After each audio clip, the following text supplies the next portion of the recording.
તો જય માતાજી, જય સદીમાં. ઉભારો મિત્રો, આ વિડીયો તમારી જોડે આવ્યો ને એટલે પહેલાં તો મારી બાજુમાંની સદીમાના દર્શન કરી લો, ઓગળવાસમાં બેઠેલી. અને એમાં મિત્રો આજે ખાસ વાત કરવી છે મારે કે મિત્રો ઘણા ખરા એવા ભાઈઓ હોય છે કે પોતાની કુળદેવીને મૂકીને બીજે દર્શન કરવા જાય છે, બીજે માનતાઓ રાખે છે, બહુ મોટા ખર્ચાઓ કરે છે.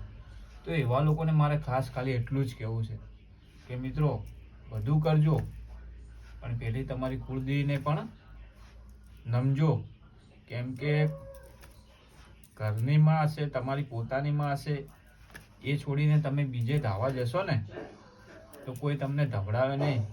એમ જ પહેલી તમારી કુળદેવીને નમજો અને ત્યાં વર્તા કરજો તો તમારા વર્તા પૂરા થશે. અને મિત્રો એવું નથી કે કુળદેવીને જ વર્તા કરો, તમારે માનતા હોય કે કોઈ પણ જગ્યાએ કરો તો એને પણ કરો. પણ પહેલી મારું તો ખાલી એટલું જ કહેવું છે કે પહેલી કુળદેવીમાં અને પછી બીજું બધું. મિત્રો વિડીયો કેવો લાગ્યો એક વિડીયોમાં કોમેન્ટ કરજો અને જય સદીમાં લખજો અને વિડીયોને 3 જણા શેર કરવાનું ના ભૂલતા. જય માતાજી, જય સદીમાં.